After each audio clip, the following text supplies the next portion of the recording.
జీ5 app download చేసుకుని పూర్తి ఎపిసోడ్లని ఉచితంగా చూడండి. ఈ పెళ్లికి నేను మనస వాచ కర్మణ అంగీకరిస్తున్నాను.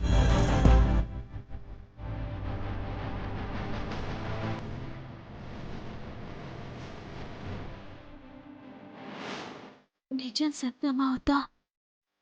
నిజం చెప్పకుండా పెళ్లి జరిపితే రేపు పొద్దున నిజం తెలిసి ఈ పెళ్లిని అంగీకరించకపోతే, ఒకవేళ పెళ్ళైన తర్వాత లేకపోతే శంకర్ నారాయణ గారి కూతురిని తెలిస్తే ఈ ఇంటి నుంచి గంటేస్తే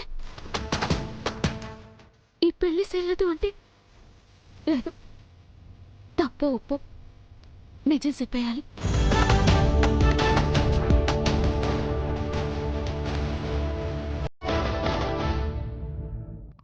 మీతో ఒక ముఖ్యమైన విషయం మాట్లాడాలి. ఇదేంటి ముఖ్యమైన విషయం అంటుంది చిట్టి? కొంపదీసి లతా శంకర్ నారాయణ గారి కూతురు అన్న విషయం చెప్పేస్తుందా ఏంటి? ఏంటమ్మా, నిర్భయంగా చెప్పు.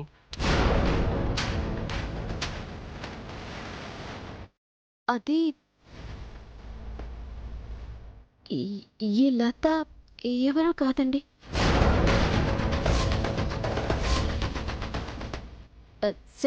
చిట్టి సార్ పెళ్ళి ఒప్పుకున్నారు కదా, ఇంకెందుకు లేటు?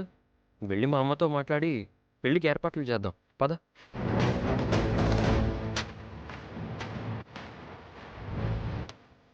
అది కాదు బావా, రమ్మని చెప్తున్నాను కదా.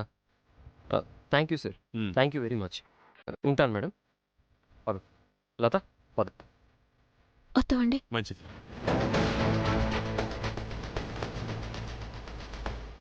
నాన్నా, నీకు మావయ్య అంటే అంత కోపమా? కోపం కాదురా, పగ. 25 ఏళ్లుగా నా గుండెల్లో దాచుకున్న పగ. నాన్నా, ఒకవేళ నేను శంకర్ నారాయణ మావయ్య కూతుర్ని పెళ్లి చేసుకుంటే చంపేస్తా చంపేస్తా.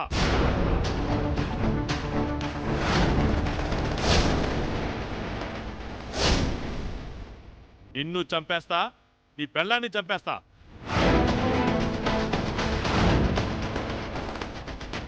ఇద్దరిని కాల్చి బూడిచ్చేస్తా.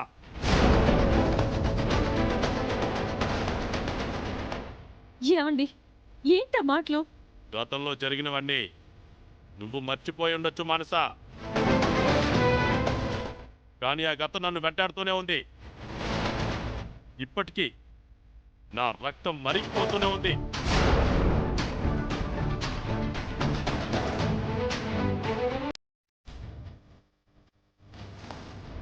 రేయ్ వర్మ, నువ్వు తెలుసన్నావో తమాషా కన్నావో తెలియదు కానీ చివరిగా నేను చెప్పేది ఒక్కటే.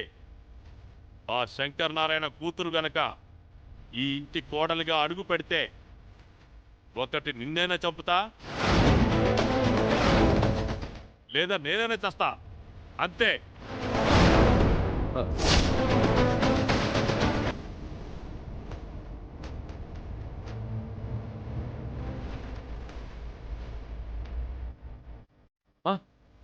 ఏంటమ్మా ఇది? అదే నాకు అర్థం కావట్లేదురా. ఎప్పటికన్నా మా అన్నయ్య కూతురే ఈ ఇంటి కోడలు కావాలని ఎంతో ఆశతో ఎదురు చూస్తుంటే నువ్వేంట్రా పరాయి అమ్మాయిని తీసుకొచ్చి ఈ అమ్మాయి నీ కోడలని చెప్తున్నావు? అది విని నేనెలా భరించాలరా, ఎలా తట్టుకోవాలరా? అమ్మా బాధపడకమ్మా, లత ఎవరో కాదు, మావయ్య కూతురే.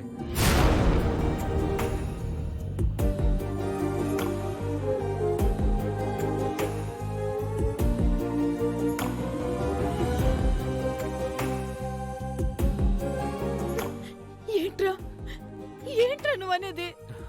అవునమ్మా, శంకర్ నారాయణ మావయ్య చిన్న కూతురు శ్రీలత ఎవరో కాదమ్మా.